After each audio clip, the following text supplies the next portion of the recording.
പ്രിയപ്പെട്ട വികാരി ജനറൽ അച്ഛന്മാരെ, പ്രിയപ്പെട്ട വൈദിക സഹോദരങ്ങളെ, പ്രിയപ്പെട്ട സിസ്റ്റേഴ്സ്, ഏറ്റവും പ്രിയപ്പെട്ട നമ്മുടെ ജീവിതയാത്രയിൽ മുന്നോട്ട് പോയിക്കൊണ്ടിരിക്കുന്ന വിശുദ്ധിയിലേക്ക് മുന്നോട്ട് പോയിക്കൊണ്ടിരിക്കുന്ന മാതാപിതാക്കന്മാരെ, സഹോദരന്മാരെ, സ്നേഹമുള്ള കുഞ്ഞുമക്കളെ, സത്യത്തിൽ ഞാനിവിടെ നിൽക്കുമ്പോൾ എനിക്ക് വലിയ പേടിയാണ്. ഞാൻ വലിയ കാര്യമായിട്ടുള്ള വലിയ അനുഭവങ്ങളൊക്കെ ഒന്നും പറയാനായിട്ടുള്ള അത്രയ്ക്ക് വലിയ പക്വതയൊന്നും ആയിട്ടില്ല. ജീവിതത്തിൽ ഇപ്പോൾ പ്രത്യേകിച്ച് ഒരു പുതിയ ജീവിത രീതിയിലേക്ക് ഞാൻ കാലെടുത്ത് വെച്ചിട്ടുള്ളൂ. ജനുവരി 30, ജനുവരി 20 എന്ന് പറയുമ്പോൾ ഫെബ്രുവരി, മാർച്ച്, ഏപ്രിൽ, മെയ്, അങ്ങനെ 3 മാസം ആയിട്ടുള്ളൂ. നാളെ ആകുമ്പോൾ കറക്റ്റ് 3 മാസം ആയി എന്ന് പറയാം. പക്ഷെ നിങ്ങളുടെ കൂടെ ആയിരിക്കാനായിട്ട് വളരെ സന്തോഷമുണ്ട്. എൻ്റെ ജീവിതത്തിലെ ചില നുറുങ്ങ് വെട്ടങ്ങൾ മാത്രം നിങ്ങളുടെ മുൻപിൽ ഞാൻ പങ്കുവയ്ക്കാനായിട്ടാണ് ആഗ്രഹിക്കുന്നത്. ഒന്ന്, പോളാറാമൻ പാപ്പ പറഞ്ഞൊരു കാര്യമുണ്ട്. ദിവ്യകാരുണ്യത്തെക്കുറിച്ചും വിശുദ്ധ കുർബാനയെക്കുറിച്ചൊക്കെ നമ്മൾ പഠനമുറിയിലിരുന്ന് പഠിക്കേണ്ടതല്ല, മറിച്ച് ദേവാലയത്തിൽ മുട്ടുകുത്തി നിന്ന് പ്രാർത്ഥിച്ച് മനസ്സിലാക്കേണ്ടതാണ്. വലിയ കാര്യമാണത്. നമ്മൾ ഒരുപാട് പഠിക്കാനായിട്ട് ശ്രമിക്കുന്നു, പക്ഷേ ഈ ദിവ്യരഹസ്യങ്ങളൊക്കെ ധ്യാനിക്കാനും അതുപോലെ പ്രാർത്ഥിക്കാനുമാണ് നമ്മൾ ശ്രമിക്കേണ്ടത്. ആയതിനാൽ തന്നെ ഞാൻ എൻ്റെ ജീവിതവും പരിശുദ്ധ കുർബാനയും തമ്മിലുള്ള ബന്ധത്തെക്കുറിച്ചൊന്ന് ഓർത്തെടുക്കാനായിട്ട് ശ്രമിക്കുകയായിരുന്നു. പിതാവ് പറഞ്ഞ പോലെ ഈ ഒരു മാസം ഒരുപാട് തിരക്കുള്ള മാസമായതുകൊണ്ട് വളരെ ചിട്ടയായിട്ട് അതൊന്നും ചെയ്യാനായിട്ട് സാധിച്ചിട്ടില്ല. പക്ഷേ നിങ്ങൾക്ക് മനസ്സിലാകും എന്ന് വിചാരിക്കുന്നു. കാരണം ഇന്ന് പെന്തക്കോസ്ത തിരുനാളാണ്. പെന്തക്കോസ്ത തിരുനാളിൽ പരിശുദ്ധാത്മാവിൻ്റെ അഭിഷേകം നമ്മുടെ എല്ലാവരുടെ മേലുണ്ടാകും. ഞാൻ പറയാൻ ആഗ്രഹിക്കുന്ന എല്ലാം തന്നെ ദൈവം നിങ്ങൾക്ക് കൊണ്ടുവന്ന് തരും എന്നാണ് ഞാൻ വിചാരിക്കുന്നത്. എൻ്റെ ജീവിതത്തിൽ ദൈവം തന്നതല്ലാതെ മറ്റൊന്നുമില്ല. അത് നമ്മളെല്ലാവരും പറയുന്ന കാര്യം തന്നെയാണ്. പള്ളിപ്പുറത്ത് പരിശുദ്ധ മഞ്ഞുമാതാവിൻ്റെ നാമധേയത്തിലുള്ള എൻ്റെ ഇടവക ദേവാലയം എൻ്റെ വീടിന് തൊട്ടടുത്താണ്. ഇപ്പോൾ വീട്ടിലിരുന്ന് തന്നെ വേണം കുർബാന കേൾക്കാം. ഏതച്ഛനാണ് കുർബാന ചൊല്ലുന്നതെന്നൊക്കെ അറിയാൻ പറ്റും. എപ്പോഴാണ് കുർബാന തുടങ്ങാൻ, മണിയടിക്കുന്നത് വരെ, ചെറിയ മണി അടിക്കുന്നത് വരെ വീട്ടിലിരുന്ന് കേൾക്കാൻ പറ്റും. അപ്പം ആദ്യത്തെ വേണമെങ്കിൽ പറയാം ഒരു പ്രണയം ഈ ദേവാലയത്തോടും പള്ളിയോടും അതുപോലെ പരിശുദ്ധ കുർബാനയോടൊക്കെ ഉണ്ടായത് എൻ്റെ വീട് ഈ ദേവാലയമായിട്ട് തൊട്ട് അടുത്തത് കൊണ്ടാണ്. പക്ഷെ അതിനേക്കാൾ ഉപരിയായിട്ട് എൻ്റെ അമ്മ എന്നും ദേവാലയത്തിൽ പോകും. എൻ്റെ സഹോദരിമാർ കിടന്നുറങ്ങുകയാണെങ്കിലും അമ്മച്ചി ഇങ്ങനെ എഴുന്നേക്കുന്ന കാണുമ്പോൾ ഞാനും എഴുന്നേക്കും. അങ്ങനെ ദേവാലയത്തിൽ പോവുക എന്നുള്ളത് ചെറുപ്പത്തിലെ തന്നെ ഒരു ശീലമായിരുന്നു. അങ്ങനെ വലിയൊരു ആഗ്രഹം, അത് എനിക്ക് അറിഞ്ഞുകൂടാ, പ്രത്യേകിച്ച് വലിയ ഭക്തി വല്ലതും തോന്നിയിട്ടാണോ അല്ലെങ്കിൽ അമ്മ ചെയ്യുന്ന ഈ പുണ്യപ്രവൃത്തി കണ്ടിട്ടാണോന്ന് അറിയില്ല. പള്ളി എന്നും പോകണം എന്നുള്ളൊരു ആഗ്രഹം അത് ഉടലെടുത്തു. പിന്നെ അതുകൊണ്ടായിരിക്കാം 1ാം ക്ലാസ്സിൽ പഠിക്കുമ്പോൾ തന്നെ ആദ്യ കുർബാന സ്വീകരിക്കുവാനായിട്ട് എനിക്ക് അവസരമുണ്ടായി. എനിക്ക് തോന്നുന്നു നമ്മുടെ പഴയ തലമുറയിൽപ്പെട്ട് പലർക്കും തന്നെ 1ാം ക്ലാസ്സിൽ പഠിക്കുമ്പോൾ ആദ്യ കുർബാന സ്വീകരിക്കാനായിട്ട് അവസരം ഉണ്ടാവും. പക്ഷെ ഇപ്പോഴത്തെ കുട്ടികൾ 5ാം ക്ലാസ് 6ാം ക്ലാസ്സൊക്കെ ആകുമ്പോഴാണ് ആദ്യ കുർബാന സ്വീകരിക്കാനായിട്ട് സാധിക്കാം. ഞാൻ കഴിഞ്ഞ ദിവസം അവിടെ അൾത്താര ബാലന്മാരുടെ ഒരു മീറ്റിംഗ് വന്നപ്പോൾ അവരോട് ചോദിച്ചു, മക്കളെ നിങ്ങൾ എന്നാണ് ആദ്യ കുർബാന സ്വീകരിച്ചത്? അപ്പോൾ 1ാം ക്ലാസ്സിൽ ആരുമില്ല, 2ാം ക്ലാസ് ആരുമില്ല, 3ാം ക്ലാസ്സും ഇല്ല, 4ാം ക്ലാസ് മുതലാണ് അവരിങ്ങനെ ആദ്യ കുർബാന സ്വീകരിക്കാനായിട്ട് അവർക്ക് അവസരം കിട്ടിയത്. കാരണം അന്ന് നമുക്കറിയാം 1ാം ക്ലാസ്സിൽ പഠിക്കുമ്പോൾ തന്നെ അക്ഷരം വായിക്കാനൊക്കെ നമുക്കറിയാമായിരുന്നു. അതും വലിയൊരു പുണ്യപ്രവൃത്തിയായിരുന്നു. ഇപ്പോൾ അവിടെയും നമുക്ക് ചെറിയ ദാരിദ്ര്യം വന്ന് പെട്ടുപോയിട്ടുണ്ട്. അങ്ങനെ 1ാം ക്ലാസ് മുതൽ ആദ്യ കുർബാന സ്വീകരണം കഴിഞ്ഞത് മുതൽ എനിക്ക് അൾത്താരവാലനായിട്ട് തീരാൻ സാധിച്ചു. അങ്ങനെ അൾത്താരയോട് ഒരു വലിയ സ്നേഹം എനിക്ക് അന്നു മുതൽ തുടങ്ങിയെന്ന് പറയാം. പിന്നെ വൈദികരെ കണ്ടിട്ട് ആയിരിക്കാം കൊച്ചന്മാർ പ്രത്യേകിച്ച് ഇടപെടുന്ന ആ രീതി കണ്ടിട്ട് ചെറുപ്പത്തിലെ തന്നെ അച്ഛനാകണം എന്നുള്ളൊരു ആഗ്രഹം ഉണ്ടായിരുന്നു. അതിന് സെമിനാരി ചെന്നപ്പോൾ കുറച്ചും കൂടിയൊക്കെ പോളിഷ് ചെയ്ത് അച്ഛനാകായ പോരാ, വിശുദ്ധനാകണം എന്നുള്ള ചിന്ത. ഇങ്ങനെയാണ് വളർച്ചയുടെ കാര്യം പറയുമ്പോൾ എനിക്ക് ആദ്യം പറയാൻ സാധിക്കാം. പിന്നെ ഞാൻ ദിവികാരുടെ അനുഭവത്തെക്കുറിച്ച് പറയുമ്പോൾ എനിക്ക് പരിശുദ്ധ അമ്മ മഞ്ഞുമാതാവ് ഞങ്ങളുടെ പള്ളിയിലെ പരിശുദ്ധ അമ്മയുടെ ദേവാലയമാണ്. ഞാൻ അച്ഛനായതിനു ശേഷം ഈ ദേവാലയത്തിൽ എപ്പോഴൊക്കെ കുർബാന ചെല്ലാൻ പോയിട്ടുണ്ടോ അപ്പോഴൊക്കെ ഞാൻ കുരിശിൽ നോക്കുമ്പോൾ പരിശുദ്ധ അമ്മയുടെ മുഖത്തു കൂടി ഒന്ന് നോക്കും. കാരണം എന്നെ നോക്കി ചിരിക്കുന്നത് പോലെ എനിക്ക് തോന്നാറുണ്ട്. അപ്പോൾ പരിശുദ്ധ അമ്മയോട് ചേർന്ന് നിന്നുകൊണ്ടാണ് ഞാൻ ദിവ്യകാരുണ്യം അല്ലെങ്കിൽ ഈശോയെ കണ്ടെത്തിയതെന്ന് വേണം പറയാനായിട്ട്. അതിന് പ്രേരകമായത് എൻ്റെ അമ്മയുടെ പരിശീലനം തന്നെയാണ്. അമ്മ പറയുമായിരുന്നു, ഒരു ദിവസം കുർബാനയ്ക്ക് പോയില്ല എങ്കിൽ എന്തോ ഒരു കുറവ്, എന്ത് കുറവാണെന്ന് നമുക്ക് പറയാൻ പാടില്ല, അറിയില്ല. കാരണം എൻ്റെ അമ്മയ്ക്ക് വലിയ കാര്യമായിട്ട് എഴുതാനും വായിക്കാനും അറിഞ്ഞുകൂടാ. പക്ഷെ അറിയാവുന്ന കാര്യം ഇതാണ്, അമ്മയ്ക്ക് അറിയാവുന്ന ഇതാണ്, പള്ളിയിൽ ഒരു ദിവസം കുർബാനയ്ക്ക് പോയില്ലെങ്കിൽ എന്തോ ഒരു കുറവ്. അതുകൊണ്ടായിരിക്കാം ദൈവം കൊടുത്ത ഒരു വലിയ കൃപ എന്ന് പറഞ്ഞാൽ അമ്മ ദേവാലയത്തിൽ അവിടെ ഇരുന്ന് പ്രാർത്ഥിച്ചുകൊണ്ടിരിക്കുമ്പോൾ അമ്മ മരിച്ചു. 2004 ആ പള്ളിയിൽ ഇരുന്ന് തന്നെയാണ് അമ്മ മരിച്ചത്. അപ്പോൾ ചുറ്റോട്ടുള്ള അമ്മച്ചിയുടെ കൂട്ടുകാരത്തികളായ അമ്മച്ചിമാർ വന്ന് എന്നോട് പറഞ്ഞു, മോനെ ഞങ്ങൾക്കും ഇതുപോലെ മരിച്ചാൽ കൊള്ളാമെന്നുണ്ട്. ഞാൻ പറഞ്ഞു, അമ്മച്ചിയെ ഇതൊന്നും എനിക്ക് തരാൻ പറ്റിയ കാര്യമൊന്നുമല്ല, എൻ്റെ അമ്മയ്ക്കത് കിട്ടിയത് ദൈവത്തിൻ്റെ പദ്ധതി അനുസരിച്ചാണ് ചെയ്യാവുന്നത്. അമ്മച്ചി ഒരു കാര്യം ചെയ്യും, എല്ലാ ദിവസവും പള്ളിയിൽ പോയി പ്രാർത്ഥിക്ക്, അങ്ങനെയെങ്കിൽ തീർച്ചയായിട്ടും അമ്മച്ചിക്കും ഇതിനുള്ള അവസരം ഉണ്ടാവുന്നു. ഞാൻ സെമിനാരി പഠിപ്പിച്ചിരുന്നപ്പോൾ ഞങ്ങളുടെ സെമിനാരിക്കാർ എല്ലാ ദിവസവും ഇങ്ങനെ കുർബാന കണ്ട് മടുത്തു എന്ന് വേണം പറയാം. കാരണം ഞാൻ നേരത്തെ കണ്ടു മടുക്കുക, നമ്മൾ പങ്കാളിയാകെയല്ല, ഇങ്ങനെ കുർബാനയിൽ എല്ലാ ദിവസമൊക്കെ ആകുമ്പോൾ നമുക്കൊരു മടുപ്പ്, ഇത് അറിയാതെ തന്നെ നമ്മുടെ ജീവിതത്തിൽ വന്നു പോകാറുണ്ട്. പക്ഷേ ഒരുപാട് വിശ്വാസികൾ, ഒരുപാട് മക്കൾ ഇങ്ങനെ തീക്ഷ്ണതയോടെ പ്രാർത്ഥിച്ചുകൊണ്ട് ദേവാലയത്തിൽ വന്ന് ദിവ്യകാരുണ്യ അനുഭവം അത് അവരുടെ ജീവിതത്തിലേക്ക് പകർത്തുന്നത് ഞാൻ കണ്ടിട്ടുണ്ട്. അപ്പോൾ ഒരു കാര്യം മാത്രമാണ് ഇന്ന് റോമക്കാർക്ക് എഴുതിയ ലേഖനം 8-ാം അധ്യായം 28 പറയുന്നത് പോലെ, ദൈവത്തെ സ്നേഹിക്കുന്നവർക്ക്, അവരോട് ചേർന്ന് നിൽക്കുന്നവർക്ക് എല്ലാം നന്മയ്ക്കായിട്ട് പരിണമിപ്പിക്കും. അപ്പൊ നമ്മൾ ഇന്ന് ഓർത്തിരിക്കേണ്ട ആദ്യത്തെ കാര്യം എനിക്ക് തോന്നുന്നത് നിങ്ങളുമായിട്ട് പങ്കുവെക്കുന്ന ഇതാണ്, ദൈവത്തെ സ്നേഹിക്കുന്നവർക്ക് അവനെല്ലാം നല്ലതായിട്ട് തീർക്കുന്നുള്ളതാണ്.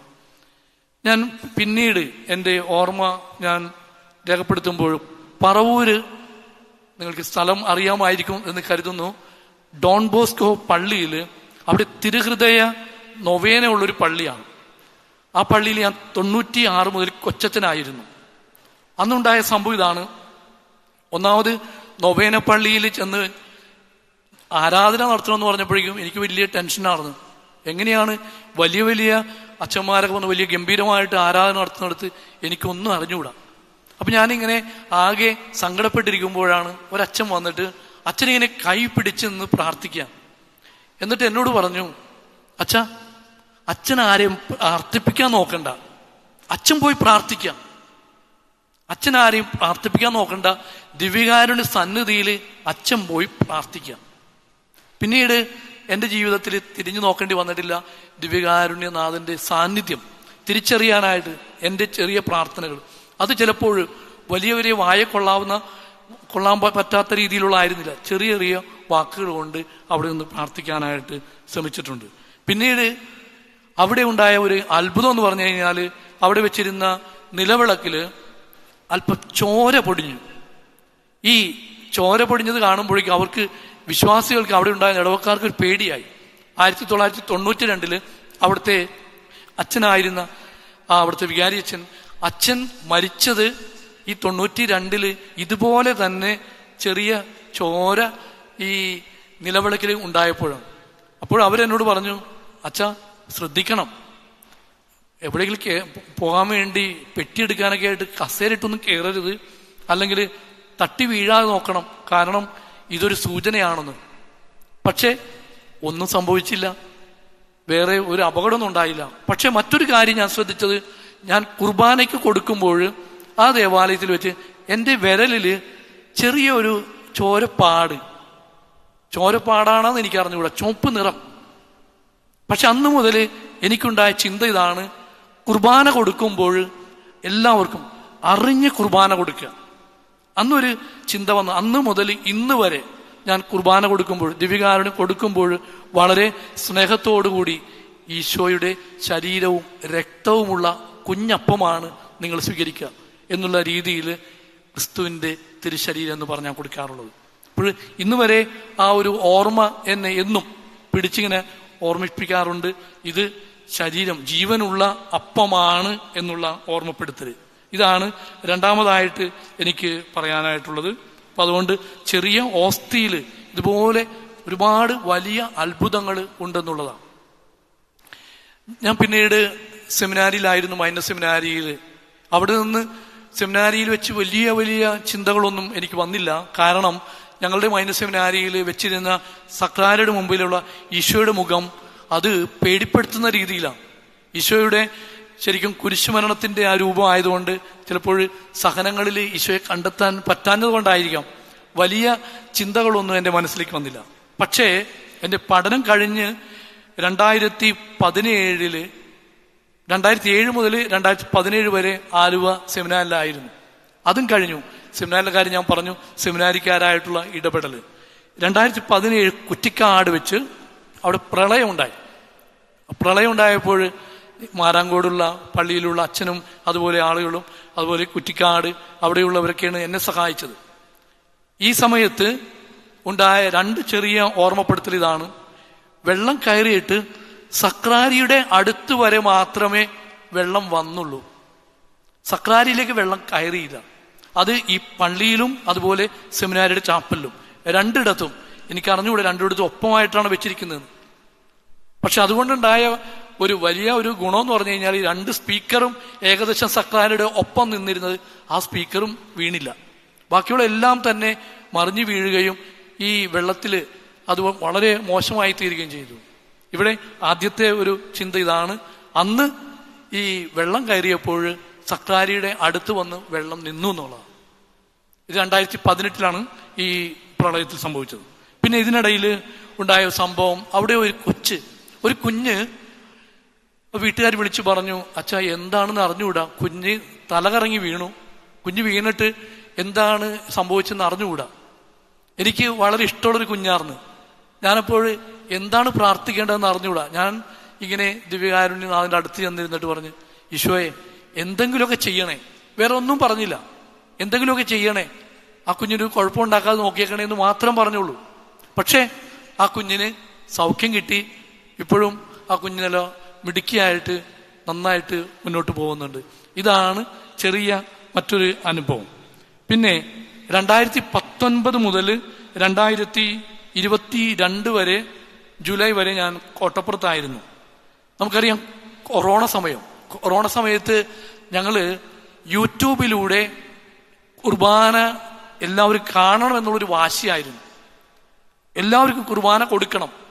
അങ്ങനെ ആദ്യമായിട്ട് ഈ കുർബാന യൂട്യൂബിലൂടെ തുടങ്ങിയത് കൊണ്ടായിരിക്കാം ഒരുപാട് പേര് ആ കുർബാനയിൽ പങ്കുചേരുന്നുണ്ടായിരുന്നു. അപ്പോൾ ഇവിടെ പ്രത്യേകമായിട്ട് ശ്രദ്ധിക്കാനുള്ളത് വിശുദ്ധ മിഖായേൽ മാലാഖയുടെ മാധ്യസ്ഥത്തിലുള്ള കത്തീഡ്രലാണ്. അപ്പം അതുകൊണ്ട് തന്നെ കുറെ പേര് കുർബാന പങ്കുചേരുന്നവർ വളരെ താല്പര്യത്തോടു കൂടിയാണ് കുർബാനയിൽ പങ്കുചേർന്നത്.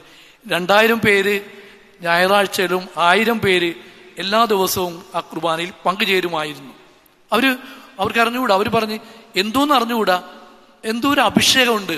ഞങ്ങൾ ഈ കുർബാന അൾത്താരയിൽ നിന്ന് അല്ലെങ്കിൽ ഈ യൂട്യൂബിലൂടെ കാണുമ്പോഴും ഞങ്ങൾക്ക് ഒരുപാട് അനുഗ്രഹം കിട്ടുന്നുണ്ട് എന്ന് പറഞ്ഞ 1-2 സാക്ഷ്യങ്ങളാണ് എനിക്ക് പറയാനുള്ളത്.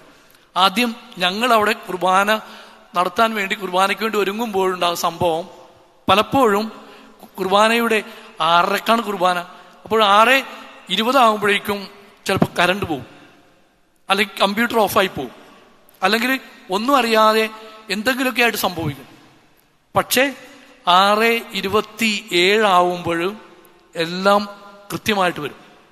ഒരിക്കൽ പോലും തടസ്സം വരാത്ത വിധത്തിൽ നെറ്റിന്റെ കണക്ഷനും എല്ലാം പോയാലും എല്ലാം ശരിയാകും. അപ്പോൾ ഞങ്ങൾക്ക് മനസ്സിലായി പേടിക്കാനില്ല. പരിശുദ്ധ കുർബാനയെ കാത്തുകൊണ്ട് മിഖായേൽ മാലാഖ വളരെ ശക്തമായിട്ട് ഇടപെടുന്നുണ്ടെന്നുള്ളത് ഞങ്ങൾക്ക് വലിയ ബോധ്യമായിരുന്നു. ആ കുർബാന വളരെ മനോഹരമായിട്ട് ഞങ്ങൾക്ക് നടത്താൻ സാധിച്ചു. കോഴിക്കോട് നിന്നുള്ള ഒരു സഹോദരി ഞാൻ എൻ്റെ മാറ്റത്തിൻ്റെ സമയത്ത് ഇങ്ങനെ പറഞ്ഞു, അച്ഛൻ ഇവിടുന്ന് മാറിപ്പോയെന്ന് അറിഞ്ഞതിൽ ഭയങ്കര സങ്കടമാണ്. പക്ഷേ അച്ഛനെ കുർബാന കാണാൻ സാധിക്കില്ല എന്നറിയാം. പക്ഷെ ഈ 2 വർഷക്കാലം അല്ലെങ്കിൽ 2.5 വർഷക്കാലം എൻ്റെ ജീവിതത്തിൽ എന്നും ഒരു പ്രേരക ശക്തിയായിട്ടിരുന്നത് ഈ ദിവ്യബലി ആയിരുന്നു എന്ന്. അപ്പോൾ എനിക്ക് വളരെ അഭിമാനം തോന്നി, അങ്ങനെ ഒരാൾക്കത് പറയാൻ സാധിച്ചല്ലോ എന്നോർത്ത്. പിന്നീട് തിരുവനന്തപുരത്ത് നിന്ന് ഒരു സ്ത്രീ വന്നു, സാക്ഷ്യപ്പെടുത്താൻ വേണ്ടി വന്നു. അപ്പോൾ ഞാൻ ചോദിച്ചു, എൻ്റെ പൊന്ന് സഹോദരി, നിങ്ങൾക്ക് എഴുതിയാൽ മതിയായിരുന്നു, എന്തിനാ തിരുവനന്തപുരത്ത് നിന്ന് വന്നത്? പറഞ്ഞു, ഇല്ല, വന്ന് സാക്ഷ്യം പറയണമെന്ന് എനിക്ക് തോന്നി. അപ്പം ഞാൻ എന്ത് സാക്ഷ്യമാണ്? അവർ എഴുതി വച്ചിരിക്കുന്ന സാക്ഷ്യം കേട്ടാൽ നമുക്കാകെ ചങ്കിടിപ്പാണ്. കാരണം അവർ പ്രാർത്ഥിച്ചത് ഇങ്ങനെയാണ്: ആ മകളുടെ അപ്പന് കാലിന് വയ്യാതിരിക്കുകയാണ്. കുറെ എനിക്ക് അറിഞ്ഞുകൂടാ, അത് പണ്ട് മുതൽ, അതായത് ജനിച്ചപ്പോൾ മുതൽ എങ്ങനെയാണെന്ന് അറിഞ്ഞുകൂടാ. പക്ഷേ അവൾ പ്രാർത്ഥിച്ചത് ഇങ്ങനെയാണ്: ഈ വൈദികൻ ചൊല്ലുന്ന കുർബാനയിൽ, അല്ലെങ്കിൽ ഈ വൈദികന്റെ പൗരോഹിത്യത്തെ നീ മാനിക്കുന്നെങ്കിൽ എൻ്റെ അപ്പൻ്റെ അസുഖം മാറ്റിക്കൊടുക്കണം. നീ വൈദികന്റെ പൗരോഹിത്യത്തെ മാനിക്കുന്നുണ്ട്. കർത്താവിനോട് പറഞ്ഞതാ. അപ്പൊ ഞാൻ പറഞ്ഞു, ഇതൊരു കൊലച്ചതിയാണല്ലോ, നമ്മൾ വിറ്റ് കാശാക്കുന്ന രീതിയിലാണല്ലോ പറയുന്നത്.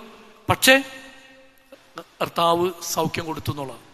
അപ്പൊ അതുകൊണ്ടാണ് സാക്ഷ്യം പറയാൻ വേണ്ടി അവര് തിരുവനന്തപുരത്ത് നിന്ന് ഇവിടെ വന്ന് എല്ലാം പറഞ്ഞപ്പോൾ ഞാൻ വിചാരിച്ചു, ദൈവമേ, ഇങ്ങനെയൊക്കെയുള്ള കാര്യങ്ങളൊക്കെ നടക്കുന്നുണ്ടല്ലോ എന്നോർത്ത് എനിക്ക് വലിയ സന്തോഷമാണ് തോന്നിയത്, ദിവ്യകാരുണ്യത്തിൻ്റെ ഇതിലേക്ക് വന്നതിൽ പ്രത്യേകമായിട്ട്. പിന്നെ ഒറ്റ കാര്യം കൂടിയൊക്കെ പറഞ്ഞുകൊണ്ട് അവസാനിപ്പിക്കാൻ പോവാണ്. കാരണം നമുക്ക് പറയാൻ തുടങ്ങി കഴിഞ്ഞ് കഴിഞ്ഞാൽ ചില കാര്യങ്ങൾ, അത് ഞാൻ ചെട്ടിക്കാടെ കൂടി വന്നിരിക്കാം. ചെട്ടിക്കാടുള്ള കാര്യങ്ങളിൽ പ്രധാനമായിട്ടുള്ളത്, അവിടെ വന്ന് പ്രാർത്ഥിക്കുന്നവർ കൂടുതലായിട്ടും അവർക്ക് സംസാര തടസ്സമുള്ളവരൊക്കെ വന്ന്, അത് അന്തോനിസ് പുണ്യാളന്റെ നാമധേയത്തിലുള്ള പള്ളി ആയതുകൊണ്ട് അന്തോനിസ് പുണ്യാളന്റെ ശക്തി എന്നുള്ള നിലയിലാണ് പലരും കണ്ടതെങ്കിലും ദിവ്യകാരുണ്യ ആരാധന നടക്കുമ്പോഴാണ് ഈ സംഭവങ്ങളെല്ലാം ഉണ്ടായത്.